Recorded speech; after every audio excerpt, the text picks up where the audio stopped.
बिस्मिल्लाहिर्रहमानिर्रहीम। अस्सलाम वालेकुम नाज़रीन, सऊदी अरब की ताज़ा तरीन अपडेट के हवाले से आगाह करूँगी। नाज़रीन, ताइफ में एक सऊदी शहरी को गिरफ्तार कर लिया गया है जो इलाके में नास और नस्वार का सबसे बड़ा ताजर समझा जाता था। साबिक वेबसाइट के मुताबिक पुलिस के ताउन से ताइफ म्यूनसिपलिटी ने बुखारिया मोहल्ले में नास और नस्वार फरोख्त करने वाले शहरी के घर पर छापा मारा है। म्यूनसिपलिटी ने बताया है कि गिरफ्तार शुदा शख्स न सिर्फ बुखारिया बल्कि ताइफ और इतराफ में भी मरूफ था। नास और नस्वार इस्तेमाल करने वाले इस बड़ी मिकदार में खरीदते थे। म्यूनसिपलिटी ने कहा है कि शहरी ने अपने घर को कारखाने में तब्दील कर दिया था। इलाके के छोटे ताजरों समेत नास और नस्वार के आदियों का वहां आना जाना लगा रहता था। म्यूनसिपलिटी ने कहा है कि नस्वार के ताजर के घर पर छापा मारा गया तो वहां से 40 किलो नास और नस्वार जब्त की गई, जिसे मौके पर ही तलफ कर लिया गया है। म्यूनसिपलिटी ने मजीद कहा है कि नास और नस्वार को फरोख्त करना इस्तेमाल करना मना है। ये जुर्म है जिस पर सजा होगी।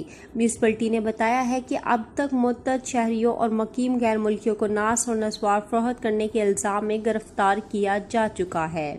मज़ीद अपडेट के लिए वीडियो को लाइक, चैनल को सब्सक्राइब कर दें। और अगर आप हमारी वीडियोस फेसबुक पर देख रहे हैं तो हमारी वीडियो के ऊपर यूट्यूब चैनल का लिंक मिल जाएगा, उसको ओपन करें और वीडियो को लाइक और चैनल को सब्सक्राइब कर दें। और नीचे दिए गए सेकंड चैनल का लिंक है, उसको भी सब्सक्राइब कर दें ताकि मज़ीद अपडेट्स आप तक पहुँचती रहें। नाज़रीन, आपको मज़ीद बताती चलूँ कि रियाज में जाली कर्फ्यू पास तैयार करने वाला एक गिरोह पकड़ा गया है जो शहरी और मुकीम गैर मुल्कियों से एक पास बनाने पर 3000 रियाल लेता था। साबिक वेबसाइट के मुताबिक वज़ारत दाखिला ने अपने स्नैप अकाउंट पर गिरोह के ठिकाने पर छापा मारने की कार्रवाई जारी की है। रियाज पुलिस ने कहा है कि खुफिया मालूमात मौसूल हुई थी कि रियाज में एक गिरोह जाली कर्फ्यू पास तैयार कर रहा है। पुलिस ने बताया है कि इस दौरान शहर की मुतअद्दिद चौकियों पर जाली कर्फ्यू पास करने वाले मुतअद्दिद अफराद को भी हिरासत में ले लिया गया है। पुलिस ने कहा है कि गिरोह को रंगे हाथों पकड़ने और गिरफ्तार करने के लिए एक टीम तश्कील दी गई है, जिसके एक फर्द ने इनसे राब्ता किया है। पुलिस ने कहा है कि खुफिया पुलिस एहलकार ने गिरोह से 30 पास बनवाने का मुतालबा किया था। एक पास की कीमत 3000 रियाल मुकर्रर की गई थी। पुलिस ने कहा है कि जब जाली कर्फ्यू पास तैयार हो गए तो वसूल करने और रकम हवाले करने के लिए जगह मुकर्रर की गई। जब वहां दोनों की मुलाकात हुई तो पुलिस ने छापा मारकर गिरोह के चंद अफराद को गिरफ्तार कर लिया। पुलिस ने बताया है कि बादशाह गिरोह के अफराद ने अपने ठिकाने का बताया जहां छापा मारकर जलसाजी में इस्तेमाल होने वाली अशिया ज़ब्त हुई।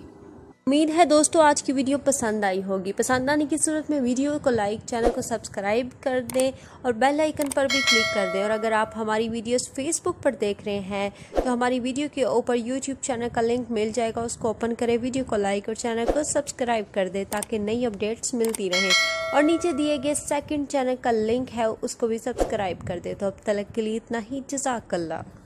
सऊदी अरब में मुकीम गैर मुल्कियों के लिए बहुत बड़ी खुशखबरी आ गई है। अब कोई भी शख्स जो अपने मुल्क जाना चाहता है और उसका इकामा एक्सपायर हो या इकामा वैलिड हो, शिरका बंद हो, मुसस्सा बंद हो या कफील छुट्टी ना लगा रहा हो या कोई भी मसला हो तो आप हमारे साथ राब्ता करें। हम इंशाअल्लाह आपको 3 दिन के अंदर अंदर एम्बेसी के जरिए आपका खरूज लगाकर आपको आपके मुल्क वापस भेज देंगे। कोई भी इंडियन, पाकिस्तानी, नेपालियन, बांग्लादेशी, श्रीलंकन या किसी भी मुल्क का हो, वो आसानी से बगैर किसी परेशानी के अपने मुल्क वापस जा सकता है। जी हाँ, स्क्रीन पर आपके सामने जो नंबर शो हो रहा है इस पर आप कांटेक्ट करें। इंशाअल्लाह 3 दिन के अंदर अंदर आपको आपके मुल्क वापस भेज दिया जाएगा। मतलूब केस वाले राब्ता ना करें। शुक्रिया।